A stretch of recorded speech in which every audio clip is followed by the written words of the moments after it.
નમસ્કાર, કરુણા ટોક્સમાં સૌનું સ્વાગત છે અને હું છું કૌશિક મહેતા.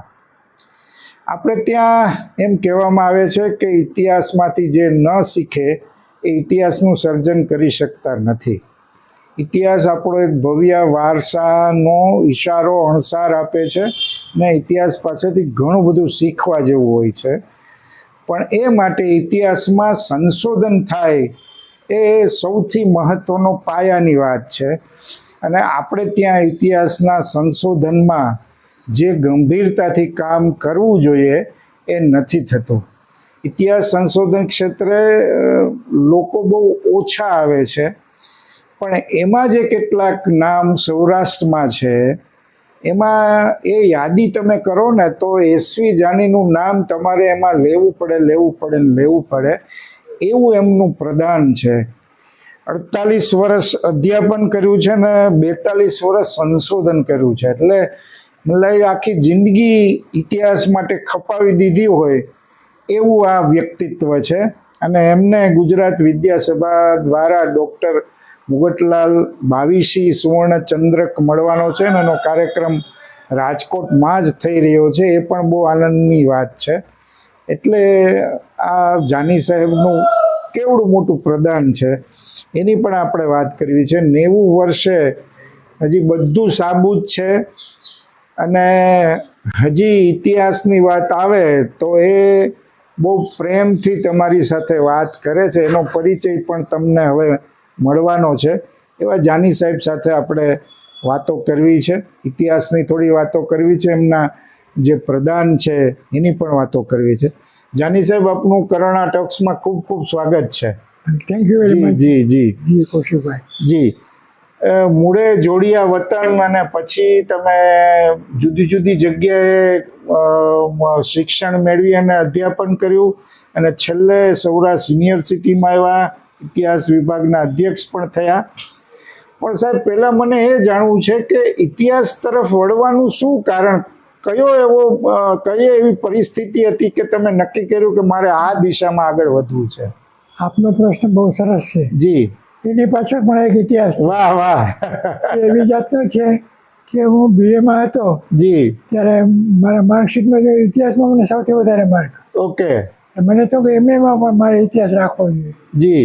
પણ એટલે બધો મને હજી લગાવ નહોતો ઇતિહાસ પ્રત્યે. બરાબર. પણ મારા ગુરુ, જગત પ્રસિદ્ધ ઇતિહાસકાર આરસી મઝુમદાર, વાહ, એણે કીધું કે હું એની પાસે ગયો, હું ભણતો ત્યાં નાગપુરમાં. જી. મેં એમને પૂછ્યું, સાહેબ એ દરમિયાનમાં મને રિઝર્વ બેંકનો ઓર્ડર આવેલો.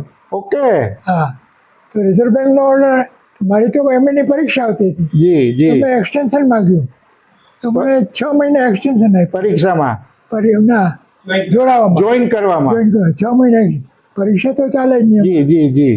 અને પરીક્ષામાં હું પાસ થઈ ગયો મેરિટ સાથે. વાહ. યુનિવર્સિટીમાં સન્માન કર્યું મારું. અને પછી હું ગયો મારા ગુરુ પાસે, R C Majumdar, great historian of the world. Okay. એટલે મેં એને કહ્યું કે મારે રિઝર્વ બેંકનો ઓર્ડર આવ્યો છે અને આ પેમેન્ટ થઈ ગયું છે, હું પાસ. શું કરું? મને કે તારા પૈસા કમાવા હોય તો રિઝર્વ બેંકમાં જા, અને પ્રેસ્ટીજ કમાવી હોય તો ક્યા વાત. વાહ. અધ્યાપક થા. મને પૂછ્યું ને અને શું બનવું, મારે અધ્યાપક કરવાની ઈચ્છા છે, કારણ કે મારા બંને ભાઈઓ પણ સ્કૂલમાં ટીચર હતા. ઓકે. એટલે એનાથી મને એટલે ઘરમાં એ સંસ્કાર તો હતા. એટલે એ રીતે હું પછી આમાં જોડાઈ ગયો અને તરત મને એપોઇન્ટમેન્ટ મળી ગઈ ઇતિહાસમાં. વાહ. ગુરુનો મને આશીર્વાદ મળ્યા.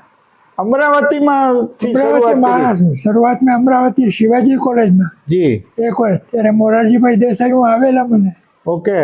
તો હું મરાઠી મીડિયમમાં ભણાવતો. વાહ વાહ વાહ વાહ. મોરારજી મને કહે, તારે કોઈ હેરાન નથી કરતો ને? કોઈ હેરાન નથી. હું એક જ ગુજરાતી હતો એ કોલેજમાં. આખી કોલેજમાં. વાહ. શિવાજી કોલેજ. અને પંજાબરાવ દેશમુખ સંચાલિત કોલેજ હતી. બરાબર. એગ્રીકલ્ચરની. ઓકે. ત્યાર પછી હું સોમનાથ કોલેજમાં આવ્યો. બરાબર. એક વાર સોમનાથ કોલેજ, એટલે સોમનાથ તો મને આકર્ષણ, એનો ઇતિહાસ હું વાંચું લખું તો આકર્ષણ તો મને તો સોમનાથ કોલેજમાં મારે જવાનું. તો સોમનાથ કોલેજમાં 2 વર્ષ અને પછી રાજકોટની વીરબાઈ મહિલા કોલેજમાં હું આવ્યો અને પછી university post graduate department.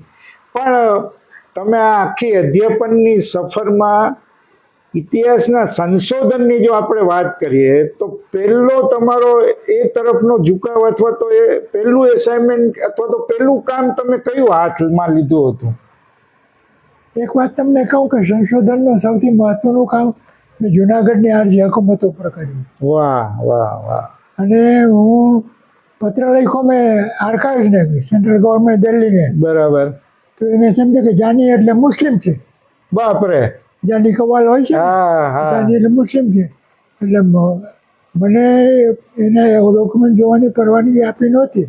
Okay. તો હું ગયો ત્યારે યશવંતરાવ ચૌહાણ એ ગૃહપ્રધાન હતા. જી જી જી, હોમ મિનિસ્ટર હતા. એને મેં કાગળ લખ્યો અને 6 કલાક બેઠો એને વેઇટિંગ મળવા માટે એમના મંત્રાલયમાં.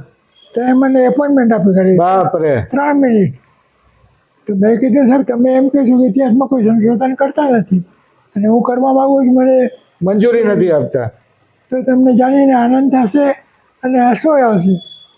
તો એને ઠીક તમે જાઓ, તમે વિચાર કરશો એમ કહી રવાના કર્યું 3 મિનિટમાં. ઓકે. અહીંયા હું આવ્યો ત્યારે હું વીરભાઈ મહિલા કોલેજમાં હતો. જી. તો સીબીઆઈનો એક માણસ આવ્યો તપાસ. બાપરે. અને મને મેં પૂછ્યું, ગોધરાનો પટેલ હતો કોઈ. ઓકે. અને એને કીધું કે આ તો ગુજરાતી બ્રાહ્મણ છે. પ્રિયાબાળાબેનને પૂછ્યું, વાઇસ ચાન્સલરને રિપોર્ટ. પ્રિયાબાળાબેન ત્યારે હું એમાં હતો. પછી વાઇસ ચાન્સલરને પૂછ્યું, હર્ષુભાઈ સંઘવી વગેરે. આ તો અરે આ તો અમારો જાણ્યું છે આપણે. એટલે તમે ક્યાં અને પછી હું મને પરવાનગી આપી હતી. ઓકે. 108 ફાઇલોમાં જોઈ. 108 ફાઇલો જોઈ તમે ત્યાં? એક ફાઇલમાં 100 થી 200 પાના હોય. બરાબર. 108. અને એ મેં લિસ્ટ બનાવ્યું. લિસ્ટ બની દેવું પડે એટલે રોજ 3 ફાઇલ જોવા મળે. તો મેં આપ્યો એને. તો મને કાગળ આવ્યો એનો કે you have been permitted to see the index of the files. ખાલી ઇન્ડેક્સ? હા. તો હું તો ખુશ થઈ ગયો કે મને જોવા મળ્યું. પછી કહ્યું તમારે આમાં વાંચો શું છે? ઇન્ડેક્સ છે. હા. પણ છતાં મને એને જોવા આપી થોડીક ફાઇલો. ઓકે. અને એમાં તમારે કઈ કઈ ફાઇલો જોઈએ છે એ મેં લિસ્ટ આપ્યો. અને આઈ મસ્ટ એપ્રિશિએટ કે લોકો પ્રોત્સાહન આપે છે સંશોધન. જી જી જી. એટલે એમ કે તમે એનું લિસ્ટ મેં બનાવ્યું, આટલી ફાઇલો મારે જોઈ, એની ચકાસણી કરે. માણાવદરની હોય, બાબરિયાવાડની હોય, સરદારગઢની હોય, જુનાગઢની હોય. મુસ્લિમ નથી ને, કોઈ લેવી તકેદારી રાખે છે. બરાબર બરાબર, સાચી વાત. મને માહિતી ક્યાં સુધી જઈ શકે? એટલે મને પરવાનગી આપી. I must appreciate. પણ કેટલા દિવસ સુધી તમારે ત્યાં રહેવું પડ્યું હતું? હું ટુકડે 5 વાર ગયો. 5 વાર ગયા. ઓકે. પહેલી વાર 10 દિવસ, પછી 5 દિવસ, પછી 7 દિવસ, પછી પાછા 10 દિવસ. અને એમાં મને કોઈ ગ્રાન્ટ નથી મળી. તમે તમારા ખર્ચે આખો મેં જે થીસીસ લખ્યું છે એ મને 3 મહિના. એટલે પીએચડી નો ભાગ હતો તમારો? પીએચડી. પણ ઇટ વોઝ ફર્સ્ટ ટાઈમ કે આરજી હકુમત ઉપર કોઈ કામ કર્યું? એનો ઇતિહાસ કહું તમને પાછું. જી જી. ઓલ ઇન્ડિયા કોન્ફરન્સમાં હું જાતો. વાહ. અને એટલે મેં આ જુનાગઢનો ઇતિહાસ. આરજી હકુમત. હા. અને શામળદાસ ગાંધીને મળ્યો, સંતોને મળ્યો. શામળદાસજી ત્યારે જીવતા હતા? હા. Okay. Shamaldas was the main thing. હા, બરાબર બરાબર. અને એને જુનાગઢનો કબજો લીધા પછી એને મુખ્ય બનાવ્યા. રતુભાઈ અદાણીની આખી ટીમ હતી. રતુભાઈ અદાણી સરસેનાપતિ હતા. જી જી જી. અને આ મુખ્ય હતા. અને હા, કનક મહેતા. રતુભાઈએ પુસ્તક પણ લખ્યા ને? લખ્યા છે ને. જી જી જી. એટલે આવી રીતે ક્યાં વાત હે. વાહ. દુલાભાઈ કાગે એના ઉપર આખો સોરઠ બાવની લખી. હા, બરાબર બરાબર બરાબર. એને પૂછ્યું. હા. તો મને કે અંદરની વાત કહું. અંદરની વાત નથી હોતી. સત્તાવાર વાતો ઈ વાત એના પાસેથી કોઈ ઘણા જે પણ માણસ મળે એના પાસેથી આ જ વાત કરવાની. અને એમ આપણને ઘણું મળ્યું. કુતિયાણામાં તો આઝાદ કુતિયાણા સરકાર સ્થાપી હતી એ લોકોએ. ઓકે. અને હિન્દુઓને કતલેઆમ કરતા હતા. ઓહો. પછી તો ઘણું થયું. એમાં પણ પાછો એક ઇન્ટરેસ્ટિંગ વાત એવી છે જી કે આરજી હુકુમતને જે આ આપણે પીકે લહેરી છે ને જી એના ફાધર કનુભાઈ લહેરી કનુભાઈ લે એનો સાંસ આપણા એનો મેં ઇન્ટરવ્યુ લીધો હતો. Okay He was one of the સ્વાતંત્ર્ય સેના. હા સ્વાતંત્ર્ય છે તો નવાગઢનો કબજો લીધો આપણા આરજે હુકુમતને. જી જે જૂનું જેતપુર એટલે એક બાજુ જેતપુર વચ્ચે ભાદર નદી સામે નવાગઢ નવો બરાબર. ગઢ નામ દિલાવરગઢ મોહમ્મદસિંહના દીકરા ઓકે. દિલાવર ઉપરથી એનું નામ. બરાબર અને એને મળવા આપણા કેન્દ્ર સરકારના સચિવ આવેલા ઓકે વીપી મેનન. હા મેનન બરાબર તો એને મળવા કે તો કે નવાબ નહીં મળી શકે, મળવો હોય તો યુવરાજને મળો. એટલે એ ભૂટો હતો ને હા મળવા ન દીધા ને દિલાવરે તો ક્રિકેટ રમવા જતા ઓકે એટલે એનું નસીબ એમાં જ પતી ગયું. એ બહુ જાણીતો આખો પ્રસંગ છે આખો પ્રસંગ બહુ સાચી પણ તમે જે કેટલો સમય આ આરજી હુકુમતનું કામ પૂરું થયું 3.5 વર્ષ. ઓહો it was difficult for me. રાતના હું કામ કરતો 2-3 રાતના એકદમ શાંતિ હોય ને તો મારા વાઈફ છે ને એ કે જાઓ હુઈ જાઓ માંદા પડે. મારી ચિંતા કરે. જી જી જી જી એમાં હું લખતો હતો ને એક વખતે તો મને એવું એક વાક્ય આવ્યું હજી એ છૂટી ગયું છે નથી આવ્યું પાછું. ઓકે એવું એક વાક્ય તો મસ્ત હતું તો એ મને હજી મળ્યો નથી. પણ આરજી હુકુમત આટલો આરસી એટલે સમાનતા. જી જી પણ એ આખું જે આંદોલન થયું એને એની સૌથી મહત્વની બાબત તમે કઈ ગણો? એમાં તો શું છે પ્રજાનો જે સાથ મળવો જોઈએ જી એ થોડોક મળ્યો પણ પછીથી તો બહુ મળ્યો. હા શરૂઆતમાં બધા બીતા હતા મુસ્લિમોથી બરાબર અને મુસ્લિમ વિદ્યાર્થીઓને મફત શિક્ષણ સ્કોલરશીપ, હિન્દુઓને નહીં. બાઉદ્દીન કોલેજમાં બાઉદ્દીન કોલેજના પ્રિન્સિપાલ હતા સહીરુદ્દીન. ઓકે તો એને વાત સાંભળી તો એને હાર્ટ એટેક આવી ગયો હો કે આ આવી ગયા છે આરજે હુકુમત. અને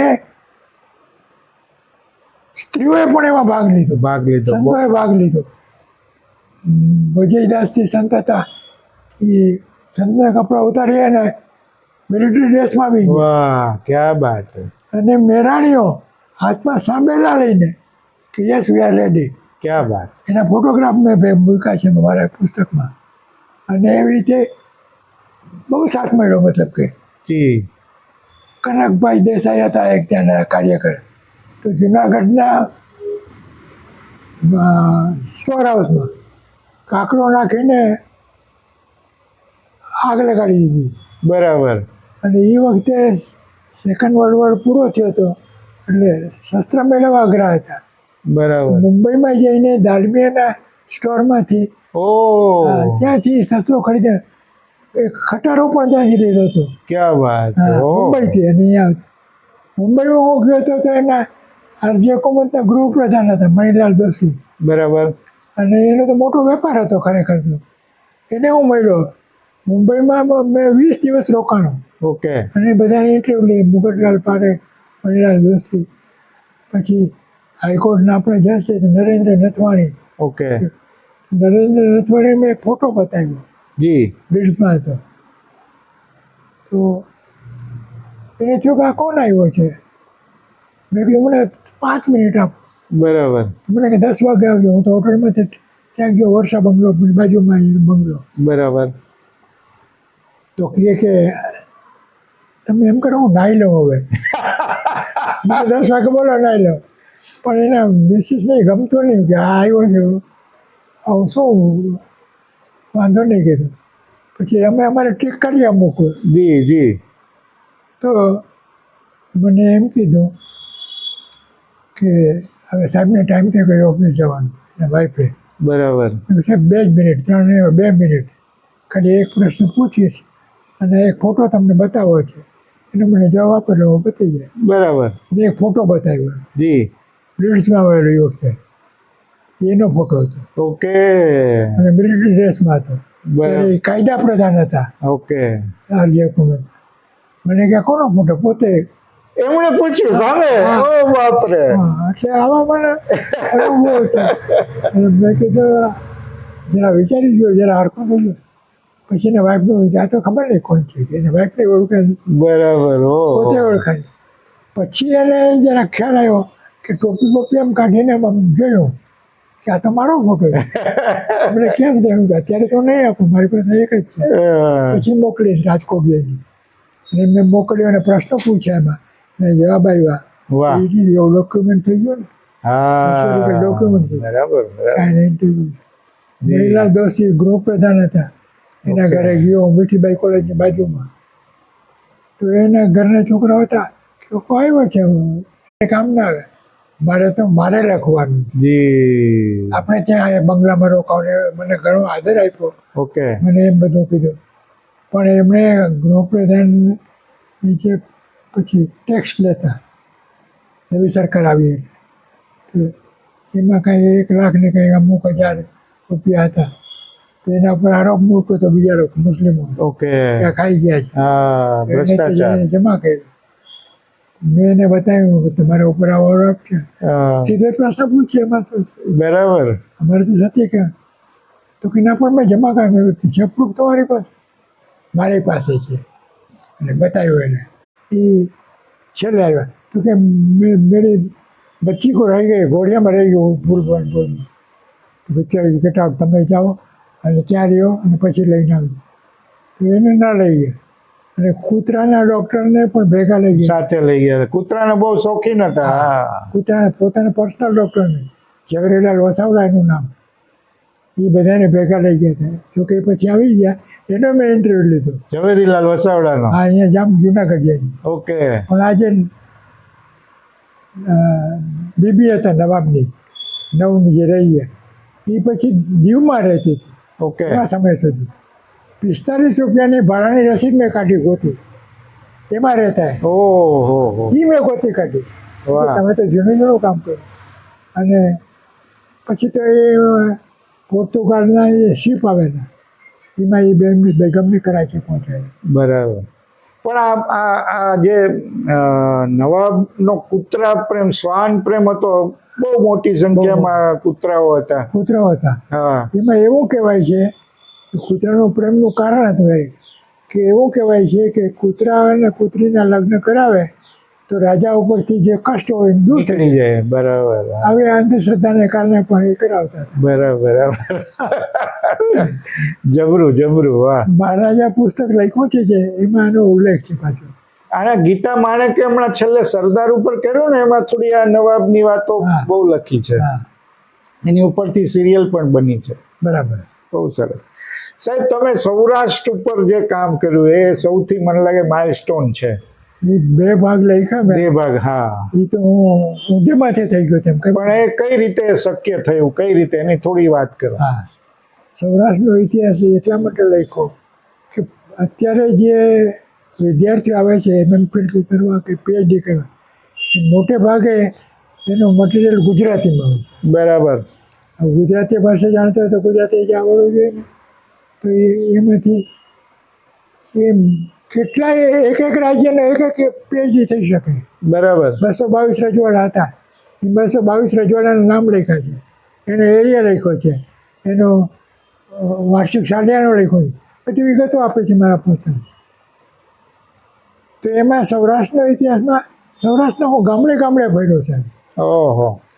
999 ગામડા તો જુનાગઢના હતા અને મુખ્ય ગામોમાં ફરીને અને એને મુખ્ય જે હોય એને મળતો હું. બરાબર. અને રાજા રજવાડા જવાબ ના આપતા એ વખતે, કારણ કે એને થયું કે આ તો સાચો માણસ છે, એટલે કંઈ આપણું વખાણ નહીં કર્યું. તો એ મેં લખ્યો અને એને કારણે મને દર્શક ઇતિહાસને જે સ્કોલરશીપ આપી. બરાબર. 1 વર્ષ માટેની. જી. પછી ભાગ બીજો લખ્યો. એક ભાગમાં તો 1807 થી 1948. એટલે મોડર્ન પીરિયડ. અને આ મને પ્રેરણા આપનાર કોણ? દર્શક. વાહ. દર્શક દાદા. એ મને બોલાવ્યું. અમને અમદાવાદમાં એક મિટિંગ કરી હતી. અમદાવાદના અમુક ઇતિહાસકારોને કીધું તો એને તો કંઈ ખબર ના પડે કે આ એમ કે સૌરાષ્ટ્રમાં એટલે શું છે. એને કહી કે આપણે આ એમ કે તમારા રાજા રજવાડા વિશે 1 વર્ષ સુધી કાંઈ કર્યું જ નહીં એને. એટલે મને બોલાવીને અહીંયા રાષ્ટ્રીય સભામાં ત્યારે સૌરાષ્ટ્ર સંસ્થાત્મક સમિતિમાં હતા ને, મને બોલાવ્યો ખરે બપોરે 2 વાગે. અને મને કે તારે જ કરવાનું છે આ કામ. વાહ. આ કોઈને ખબર નહીં, એને કાંઈ ખબર નથી ગઈ. કારણ કે એમાં જે છે ને રજવાડાના જે યુવરાજ હોય જી. અને ફટાયા, તો ફટાયા એટલે ઓલા કોઈને ખબર જ નહીં. ફટાયા એટલે શું? ફટાયા એટલે જે અધર યુવરાજ સિવાયનું હતું હોય એને. અને એ કામ મેં ખૂબ મહેનતથી કર્યું છે. જી. અને એમાં તો અમે થોડું કામ કરેલું પહેલાં, અને મને બહુ વાંધો ના આવ્યો. Okay okay. થોડુંક કામ કરેલું. પણ 2 ભાગમાં કેટલો સમય લાગેલો તૈયાર કરવામાં? હા, તો બંનેમાં 3.5 ઓહો. 644 પાના છે પહેલા ભાગમાં, બીજામાં 650 પાના પ્રિન્ટેડ. ક્યાં વાત. ઓરિજિનલી તો 1200 પાના હતા, પછી મેં ટૂંકાવીને 600 સુધી પહોંચ્યા. બરાબર. અને હસમુખભાઈ શાહ હતા દર્શક ઇતિહાસ નિધિને, તો રાજી થી મને કે તમે આવું કામ કર્યું. હવે સૌરાષ્ટ્રનો ઇતિહાસ લખ્યો, બીજો ભાગ તો સૌરાષ્ટ્ર રાજ્યનો ઇતિહાસ. ટેબરભાઈ મિનિસ્ટર હતા, રસિકભાઈ પરીખ, જી. ભૂપેશ બારવટીયો. તો એ મને તમને કે સ્કોલરશીપ આપશું, ત્રીજો ભાગ લખો. એટલે એમાં જનૂન આવવું જોઈએ. હજી મારામાં જનૂન નથી આવ્યું હવે, કારણ કે economic history of Saurashtra. Okay. વાહ. લાકડાવાળા અને સીએન વકીલ મુંબઈના પ્રોફેસર ઇકોનોમિક્સના, એને લખ્યું હતું 1948માં ઇકોનોમિક સર્વે ઓફ સૌરાષ્ટ્ર. ત્યાર પછી કોઈ કાંઈ નથી લખ્યું. તો મને કે તમે એ લખો, અને મને કે અંગ્રેજીમાં લખો વાંધો નથી, સામાન્ય જનતાનો લાભ નહીં મળે અંગ્રેજીમાં. તો સામાન્ય એટલે બધા રજવાડાનો ઇતિહાસ એમાં 1807 સુધી પહોંચાડી દીધું પહેલાં જનરલમાં. પછી દરેક રાજ્યના રાજાઓ પ્રમાણે એની કામગીરી ઘણું મને તકલીફ પડી. અને ઘણો બધો સર્વે કર્યો અને ઘણું બધું લખ્યું. પણ સૌરાષ્ટ્ર રાજ્યનો જે ઇતિહાસ લખવાનો હતો એના વિશે તો નહેરુજીએ ગોવિંદ વલ્લભ પંતને કીધેલું, ત્યારે હોમ મિનિસ્ટર હતા. બરાબર. સરદાર પછી કે અત્યારે સારામાં સારું રાજ્ય ચાલતું હોય તો સૌરાષ્ટ્ર. એના ઘણા બધા મહેસૂલના જે નિર્ણયો કર્યા તો નાબૂદી કરી.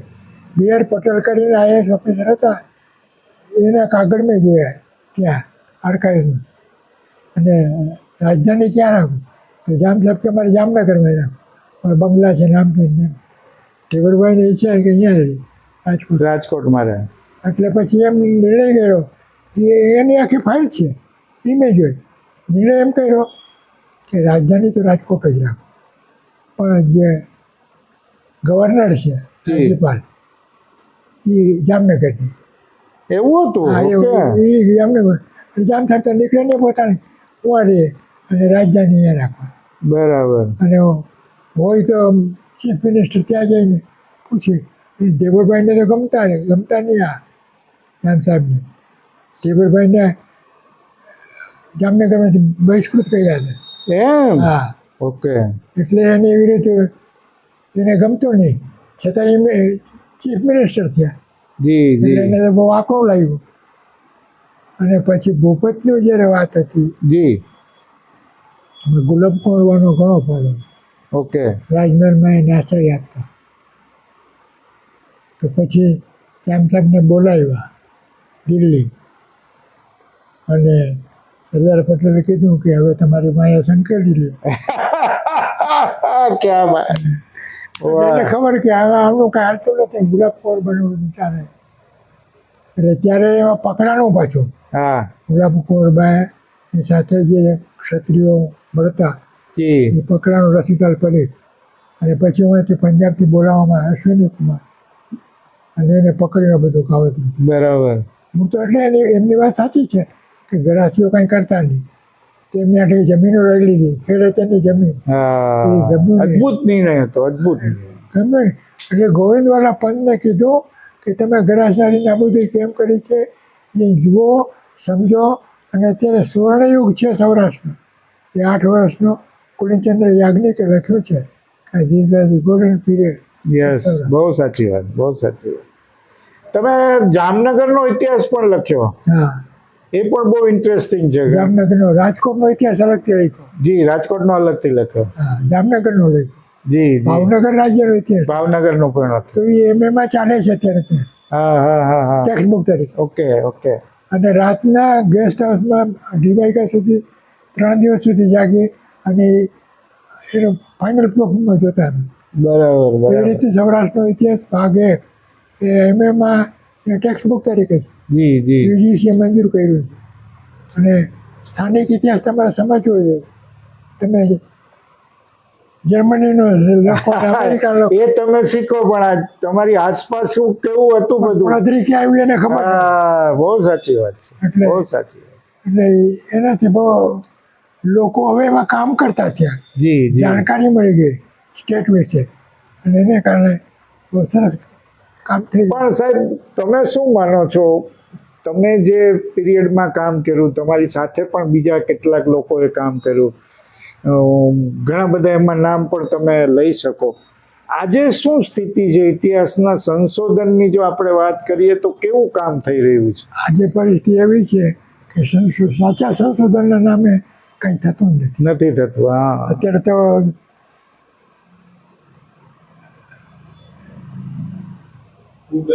ગૂગલ ને એમાં જે કોપી પેસ્ટ. કોપી પેસ્ટ એ તો ઠીક, પણ ઓલું હું અહીંયા CCDCમાં જતો ભણાવો જીપીએસસીના ક્લાસમાં, જી. તો કે સાહેબ આ ગૂગલમાં આવ્યું છે. ગૂગલમાં ઘણું ખોટું હોય, એ સાચું ન હોય. અને અમારે તો એક એક લીટીમાં પ્રજા પણ એ જાણે છે કે ઇતિહાસમાં પ્રમાણ વિના કાંઈ વાત નથી. ના કરાય. બરાબર. અને જેમ ક્રાઇમ હોય ને, એમ અમારે પણ ગવાહ હોય ને પ્રત્યક્ષદર્શી એમ બતાવવા પડે પ્રમાણ. બહુ સાચી વાત છે. એટલે ઇન્ટરનેટમાંથી કરે છે, પણ એમાં તો એને કંઈ મળતું નથી. એટલે ઓથેન્ટિસિટી એની તમારે ચકાસવી પડે. અને એની આધારભૂતતા ચકાસવી પડે, હા. પ્રમાણભૂતતા ચકાસવી પડે. પછી કોઈ પાર્ટી કોઈ વિચારધારામાં હોય તો એ એના ઉપર અસર કરે, હા. અને એ બધું જોવું પડે. એટલે અમારા માટે તો બહુ અઘરું હોય છે અમે જે કામ કર્યું ત્યારે. એટલે અત્યારે તો તમે કીધું એમ પરિસ્થિતિ બહુ સારી નથી. અને એટલે ઇન્ફોર્મેશનનો ઢગલો હોય છે એમાં, હા હા. પણ સંશોધન નહીં, નથી હોતું. માહિતીનો ઢગલો હોય છે એમાં. બરાબર. કારણ કે ગૂગલ એટલે ઇન્ટરનેટના કારણે તમને બધું સરળતાથી ઇન્ફોર્મેશન મળે છે. તો એ વાંચે છે તો અમે એને ઝેરોક્ષ કરાવીને દઈએ છીએ ઓ બાપ રે. છોકરાઓને. કારણ કે એ બધે પરીક્ષા લક્ષી હોય. જીપીએસસી હા, એમાં એ જરૂર પડે. યુપીએસસીમાં હું હતો અહીંયા ચેરમેન ડાયરેક્ટર, જી. તો અમારા 3 વિદ્યાર્થીઓ પાસ થયા. વાહ વાહ વાહ. અને જીપીએસસીમાં તો અનેક પાસ થયા, ક્લાસ 1 ક્લાસ. બરાબર બરાબર. પછી તમે સરદાર અને ગુજરાતના સત્યાગ્રહ એના ઉપર પણ કામ કર્યું છે. ગુજરાતના સત્યાગ્રહો કેટલા થયા, અને એમાં તો રાજકોટના સત્યાગ્રહમાં ગાંધીજીની હા, સાથે હુમલો. અને મણિબેન, જી પછી કસ્તુરબા અને મૃણાલિની સારાભાઈ, 3 બહેનો આવેલી. જી. અને રાજકોટ રાજ્યના અધિકારી ત્યાં મળવા ગયા સ્ટેશન, તમે અમારા મહેમાન છો, આવો. તો કે અમારે નથી આવું, તમારે ત્યાં અમે સત્યાગ્રહ છે. બરાબર. એને ત્રંબામાં પોર્યા. હા, કસ્તુરબા ધામમાં. તેનું નામ કસ્તુરબા ધામ હા, પડ્યું. બરાબર. અને બીજા સત્યાગ્રહો પણ ઘણા હતા. અને ધોલેરાનો સત્યાગ્રહ ધોલેરાનો સૌથી મોટો. સૌથી મોટો. અને એમાં પરિસ્થિતિ શું થાય ખબર છે? ધોલેરાનું બહુ ઇન્ટરેસ્ટિંગ છે કે એના કાવ્યો લખતા ફૂલચંદભાઈ, હા. ઝવેરચંદ મેઘાણી પણ એમાં હતા. તો ઝવેરચંદ મેઘાણી સૌરાષ્ટ્રના પત્રકાર તરીકે ધોલેરાનો અહેવાલ લેવા ગયા હતા. એને પકડી લીધા. જી. એમાં શું છે, મેઘાણી અને એમાં આમ જરા કહે તો જોધાણી થઈ જાય. જોધાણીને પકડવાના હતા, એની બદલે એમને પકડ્યા. એટલે બરાબર. પ્રભાશંકર પટ્ટણીએ પત્ર લખ્યો. હોડસન નામનો મુંબઈમાં અધિકારી હતો. જી. પેલા ભાવનગર રાજ્યમાં નોકરી કરી હતી, ગુજરાતી આવતો. શું કહે, ઝવેરચંદ મેઘાણી અમારે વિરુદ્ધ છે, છાપામાં અમારે ભાવનગર રાજ્યને વિરુદ્ધ લખાય છે, પણ છતાં હું તમને કહું છું કે તમે ખોટો અન્યાય કર્યો છે. બરાબર. ઓફિસમાં નોંધણી થતી હતી સત્યાગ્રહ. સત્યાગ્રહ. જી જી. અને અમૃતલાલ શાહ તો એમાં સૌથી આગળનો હા, અમૃતલાલ શેઠ. બરાબર. મુખ્ય એ હતા અમૃતલાલ શાહ. જેના નામે આપણે બહુ સાચી વાત, બહુ સાચી વાત. પણ જાની સાહેબ, તમે આટલા મોટા સ્કેલ ઉપર કામ કર્યું છે અને એનું સન્માન થઈ રહ્યું છે. તમને મુગટલાલ 22 સુવર્ણ ચંદ્રક અને રાજકોટમાં એનો કાર્યક્રમ થઈ રહ્યો છે. શું તમારી લાગણી? લોકો તો પેલા અમદાવાદમાં કરવાના હતા એનો કાર્યક્રમ, અમદાવાદમાં. હા, મોટા ભાગે અમદાવાદ જ થાય છે. હા, તો મેં કીધું કે હું તો શારીરિક પરિસ્થિતિ નહીં આવી શકું. તો એ લોકોએ નિયમની વિરુદ્ધ જઈને નિર્ણય કર્યો કે આપણે જ્યાં હોય કેન્ડિડેટ રાજકોટમાં કરવો. તો મુગટલાલ બાવીસીએ પાછા અમારા ભવનના વિદ્યાર્થી એમ ત્યારે ઓકે લીંબડી રાજ્ય ઉપર કામ કર્યું. હા મારી ચેમ્બરમાં આવીને બેસતા. અરે ક્યાં વાત છે. ત્યારે આરજી પરીખ અમારા હેડ હતા અને અમે બધા ચર્ચા કરતા અને મુગટલાલ બાવીસી લીંબડી જતા એટલે હું કહું કે આ કરો આ કરો. મુગટલાલ બાવીસે આર્ટિઝન જેવા હતા મારા. બરાબર એટલે મને તેમ થાય કે મારા પોતાના લોકોએ મને સન્માન કરે છે. વાહ બહુ સરસ. ના તમે ડિઝર્વ કરો છો સાહેબ, તમે આટલું કામ કર્યું છે. અને આમ જોવો તો સૌરાષ્ટ્ર ઉપર કામ કરનારા 5-7 લોકો જ છે, નથી વધારે આગળ નથી વધતું કામ. હા અને કર્યું હોય તો એ નાના ટુકડામાં કર્યું એક આખું સર્વગ્રાહી. જી બહુ ઓછું કામ અને થયું. 600 પાનાના 2 પ્રિન્ટેડ. બહુ સાચી વાત. અને સૌરાષ્ટ્ર યુનિવર્સિટીમાં કેટલા વર્ષો કામ કર્યું? મેં હા સૌરાષ્ટ્ર યુનિવર્સિટીમાં 78 થી 95 એટલે 17 વર્ષ. હા અને ત્યાર પછી પણ પાછો હું ચાલુ રહ્યો એટલે બીજા 25 વર્ષ કામ કર્યું. ઓકે. રિટાયર થયા પછી 25 વર્ષ CCDCમાં હું બધા. હા CCDCમાં બરાબર. એમ 25 વર્ષ. એ સારું ચાલે છે સેન્ટર. 25 43 વર્ષ કામ કર્યું. હા મહિલા કોલેજમાં 15 વર્ષ. બરાબર. સોમનાથ કોલેજમાં 2 વર્ષ. શિવાજી કોલેજમાં 1 વર્ષ. ઘણું કામ કર્યું. આનંદ છે આપણે. અરે બહુ સવાલ જ નથી. બહુ સરસ સાહેબ, બહુ આનંદ થયો તમારી સાથે વાત કરીને. અને તમારા આટલું કામ છે એનું આ સન્માન થઈ રહ્યું છે એટલે બધા માટે આનંદનો વિષય છે. તમારો ખૂબ ખૂબ આભાર જાની સાહેબ. તમે સરસ મજાની સૌરાષ્ટ્રની વાતો કરી અને કેટલી એની પાછળ મહેનત છે એનો પણ તમે પરિચય આપ્યો. તમારો ખૂબ ખૂબ આભાર. થેન્ક યુ સાહેબ. ધન્યવાદ. જી.